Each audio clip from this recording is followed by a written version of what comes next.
নমস্কার এভরিওয়ান, সবাইকে ওয়েলকাম করছি নতুন একটি রেসিপি দেখার জন্য। আশা করি যে যেখান থেকে ভিডিওটি দেখছেন সবাই সুস্থ আছেন এবং ভালো আছেন। আজকে চালের গুঁড়ো দিয়ে ডিজাইনার চিপসের রেসিপি।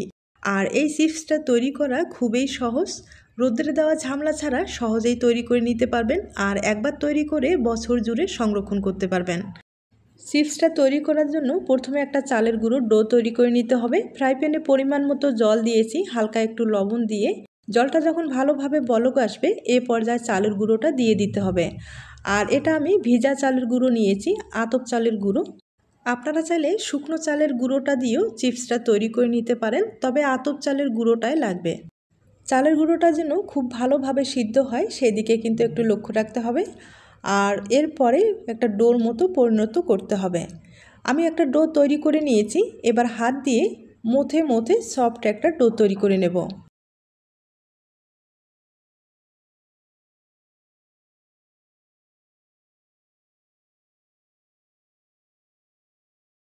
ডোটাকে খুব ভালোভাবে তৈরি করে নিয়েছি, এবার ছোট্ট একটা লিচি কেটে নিলাম। আর বাকি যেটা ডো রয়েছে এটা একটা প্লাস্টিকের ব্যাগে ভরিয়ে রেখে দিব।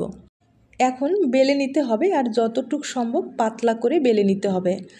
বেলে নেওয়ার সময় কোনো রকম আটা ময়দা এগুলো দেওয়া যাবে না, না হলে চিপসটা ফেটে যেতে পারে।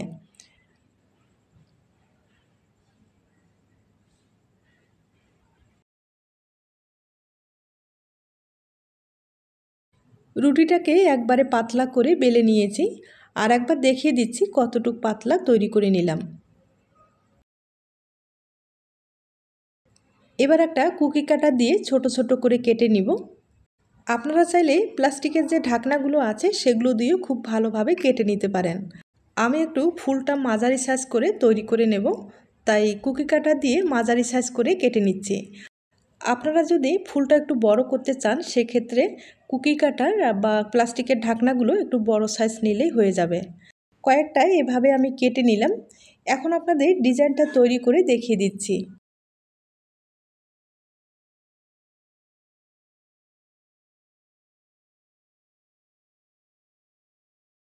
এবার ফুলটা তৈরি করার জন্য চারপাশে কেটে নিতে হবে, আর সমান করে কেটে নিতে হবে। এবার মাঝখানে হালকাভাবে একটু জল লাগিয়ে দিলাম। এরপরে একটা করে পাপড়ি ধরে এভাবে কিন্তু মাঝখানে নিয়ে আসতে হবে, আর আঙ্গুলের চাপ দিয়ে দিয়ে এই ফুলটা তৈরি করে নিতে হবে। আমি আবারও বলছি, ফুলটা তৈরি করার জন্য অবশ্যই কিন্তু চালের গুঁড়োর যে ডোটা আছে ডোটা কিন্তু ভালোভাবে সিদ্ধ করে নিতে হবে। আর ভালোভাবে যদি সিদ্ধ না হয় তাহলে কিন্তু এই ফুলটা তৈরি করতে পারবেন না, পুরোটাই ফেটে যাবে। শুধু শুধু কষ্ট করে লাভ নাই, আমি আগেই কিন্তু বলে দিলাম ভালোভাবে চালের গুঁড়োর ডোটাকে সিদ্ধ করে নিতে হবে। আমি একইভাবে আরও দুইটা তৈরি করে দেখিয়ে দিচ্ছি। আর এই ফুলের ডিজাইনটা কিন্তু আমার মনে হয় সবাই পারবেন, তবে চোখের দেখা এগুলো কিন্তু বলার কিছু নেই, দেখলেই যে কেউ বানিয়ে নিতে পারবেন।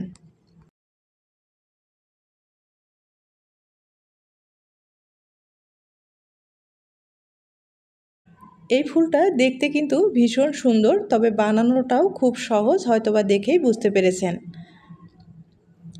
আমি একইভাবে আরেকটা তৈরি করে আপনাদের দেখিয়ে দিচ্ছি।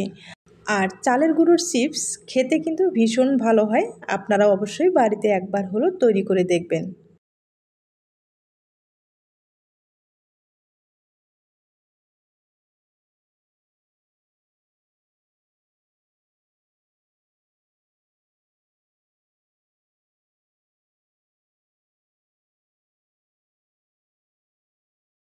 একইভাবে সবগুলো চিপস আমার তৈরি করা হয়ে গেছে। এখন যেটা করতে হবে, এগুলোকে কিন্তু ভাপ দিয়ে দিতে হবে। আর ভাপ না দিলে ফুলের যে পাপড়িগুলো রয়েছে সেগুলো কিন্তু খুলে যেতে পারে, তাই 30 সেকেন্ডের মতো ভাপ দিয়ে দিলে আর কোনো সমস্যা হবে না।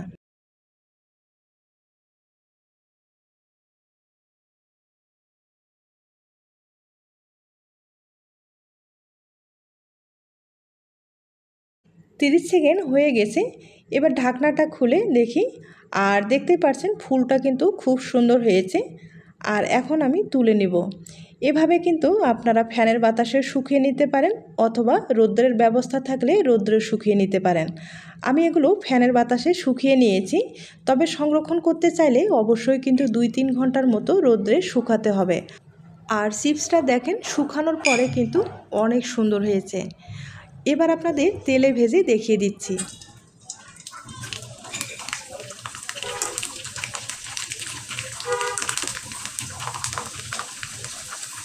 চিপসগুলো তেলে দেওয়ার সাথেই পাপড়িগুলো দেখেন কত সুন্দর হয়েছে, আর ফুলটা দেখতে কিন্তু ভীষণ সুন্দর হয়েছে।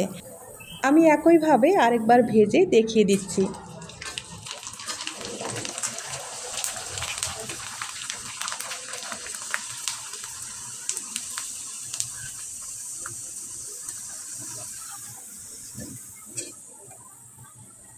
এভাবে আমি বেশ কয়েকটা চিপস ভেজে নিয়েছি, আর একটা আমি আপনাদের ভেঙে দেখিয়ে দিব।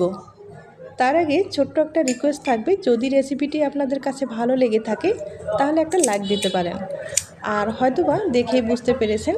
তাহলে আজ এ পর্যন্ত, নতুন কোনো রেসিপি নিয়ে আবার ফিরে আসব। সবাই ভালো থাকবেন।